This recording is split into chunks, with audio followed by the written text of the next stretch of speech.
Hi everyone, আসসালামু আলাইকুম। কেমন আছেন সবাই? আশা করি সবাই ভালো আছেন। আর আল্লাহর অশেষ মেহেরবানিতে আমি আলহামদুলিল্লাহ ভালো আছি। তো প্রতিদিনের মতো আজ আমি আপনাদের জন্য নতুন একটা ব্লগ ভিডিও নিয়ে হাজির হলাম। আশা করি ভিডিওটা ভালো লাগবে আর ভিডিওটা দেখবেন। আর ভিডিওটা দেখে যদি ভালো লাগে প্লিজ প্লিজ প্লিজ এটা লাইক করে সাবস্ক্রাইব করে দিবেন। তো প্রতিদিনের মতো আজ আমি আপনাদের জন্য নতুন একটা ব্লগ ভিডিও নিয়ে হাজির হলাম। আজকে সকালে রুটি বানাইনি, চারিদিকে এত গরম যা বলার বাহিরে। শুধু আমাদের এখানে না, প্রায় সারা দেশেই গরমের একই বহাল অবস্থা। তো আমার একটা বদ অভ্যাস রুটি দুধ চা। এই গরমের মাঝে চা খাইলে তার অবস্থা 12টা বেজে যায়, তারপরও খাওয়া লাগে পরে কিছুই থাকে না। তো আজকে শুধু সেমাই দিয়ে রান্না করলাম, রুটি বানাই নাই, শরীরটা অতটা ভালো নাই, কেমন জানি হাতটা প্রচুর ব্যথা করে, তাই রুটি বানাইতে পারিনি। আজকে মেয়েকে সেমাই রান্না করে ওকে এটি খাওয়াই স্কুলে পাঠাইলাম। তারপর আসলাম রান্না করতে। একদিকে তো রোদের অবস্থা খারাপ, গরম তো যা বলার বাহিরে, তার মধ্যে তো এই যে লাঠি চুলা রান্না করা, ধোঁয়া, গরম, সব দিক মিলে তো ভালো অবস্থা হয়ে যায় আমার।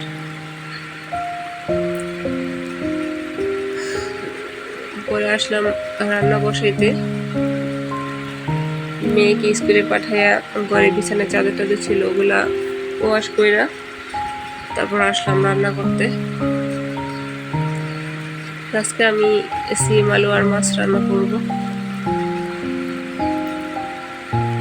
জানি না আমার ভিডিওগুলো আপনাদের কাছে কেমন লাগে,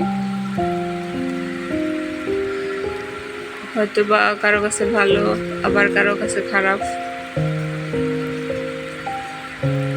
আর আমার ভিডিওর মাঝে যদি কোনো ভুল ভ্রান্তি হয়ে থাকে প্লিজ ক্ষমা দৃষ্টিতে দেখবেন। আর আমি আগেও বলছি যে আমি ঠিক মতো আসলে ভয়েস ওভার করতে পারি না। ভয়েস ওভার করতে গেলে কেমন জানি আমার বাধা পড়া যায়। তো যদি কোনো ভুল হয়ে থাকে প্লিজ ক্ষমা দৃষ্টিতে দেখবেন। আর কোন কোন জায়গায় ভুল আছে যারা ভিডিওগুলো দেখেন প্লিজ কমেন্ট করে জানাবেন, হয়তো আমার যেখানে যেখানে ভুল আমি সেগুলা শুধরে নিতে পারবো। চারদিকের এত গরমে তো অস্থির, রান্না করবো কখন কখন শেষ করবো ওই ইয়েতে আছি। আমার এখন আর ঠিক মতো ভিডিওগুলো দেওয়া হয় না, সময় পেয়ে না ভিডিও করার, কখন ভিডিও করবো আর কখন এটা আপলোড দেব। শরীর মন দুইটাই খারাপ থাকে, ওই কারণে ভিডিও অনেক সময় করলেও মন খারাপ থাকে, তাই ভয়েস ওভার করতে পারি না। আসলে শরীর মন দুইটাই ভালো না থাকলে কোনো কিছুই ভালো লাগে না, সবারই।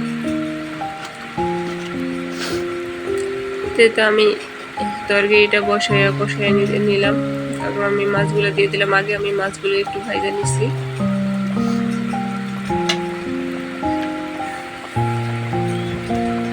তো আমি আবার বলি প্লিজ পাশে থাকবেন। আমার ভিডিওগুলো যদি সামান্য পরিমাণ আপনাদের কাছে ভালো লাগে প্লিজ একটু সাপোর্ট করবেন। আপনাদের ভালোবাসায় হয়তো বা আমি একটু এগিয়ে যেতে পারবো।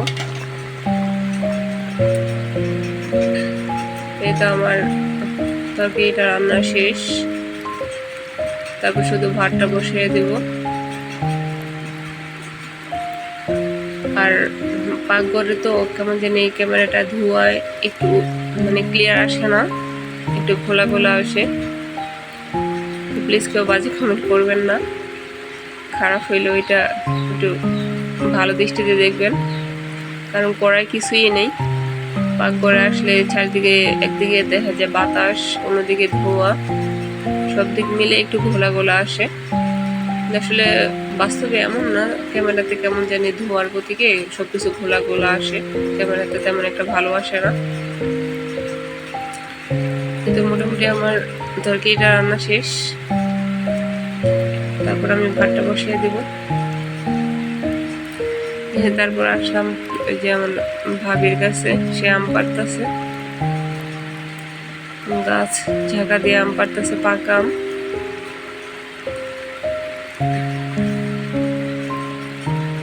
আসলে গ্রামের জিনিসগুলো আলাদা একটা ফিল করা যায় যে কোনো সিজনে। শহর থাকলে এই জিনিসগুলো ফিল করা যায় না। এই যে জ্যৈষ্ঠ মাসে যেমন এই যে আম পাড়া, পাকা আম খাওয়া গাছ থেকে পাইরা, বাজার থেকে যেটা কিনা খাওয়া ওইটার আলাদা, কিন্তু নিজের গাছ থেকে এভাবে পেরে খাওয়া ওইটার মজাটাই আলাদা।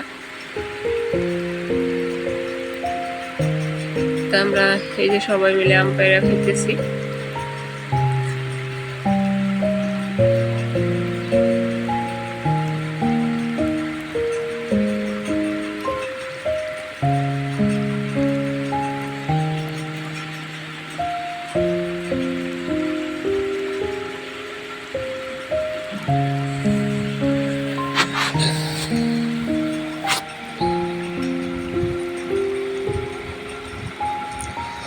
তারপর আবার গোসলের পরে একটু কাজ আছে,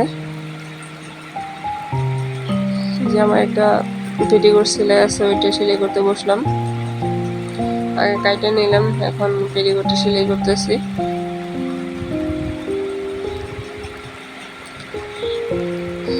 রমজানের মধ্যে সেলাই কাজের চাপ একটু বেশি ছিল, তো করলাম, কিন্তু রমজানের পর আমার মেশিনে বসা হয় না।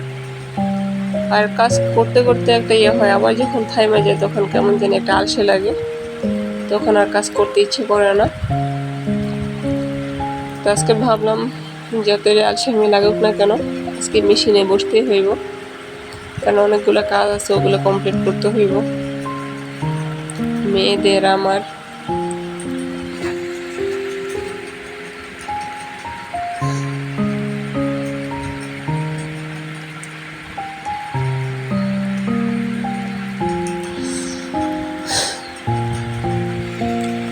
আসলে বাস্তব জীবনটা অনেকটাই কঠিন।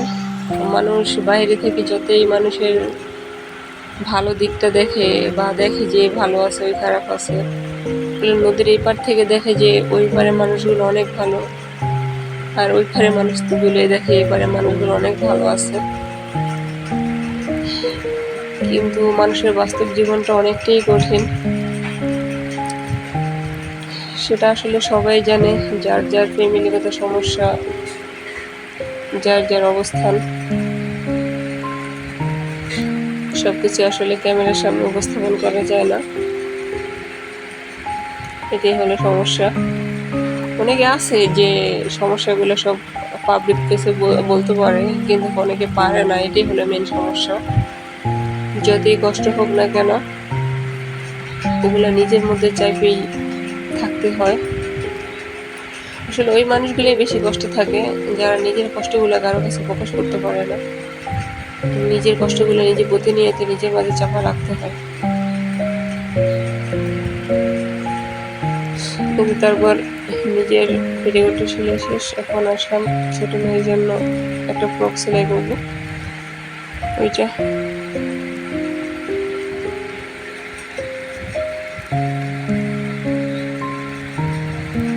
তো আমার ইদানিং লং ভিডিওগুলো দেওয়া হয় না, শর্টস ভিডিওগুলো দেওয়া হয়।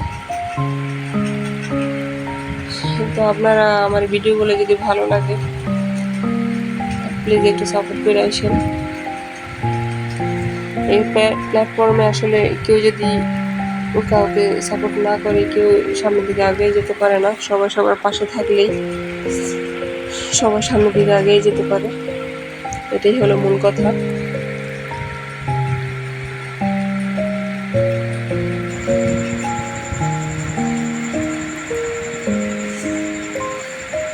তারপরে চেষ্টা করি আমার ভিডিওগুলো আমি আমার মতো করে একটু ভালো করে করার জন্য, জানি না সবার কাছে কেমন লাগে। তো সবাই ভালো থাকেন, সুস্থ থাকেন, আল্লাহ হাফেজ। আর ভিডিওগুলো দেখবেন। আশা করি এটাই সবার কাছে আমার কামনা।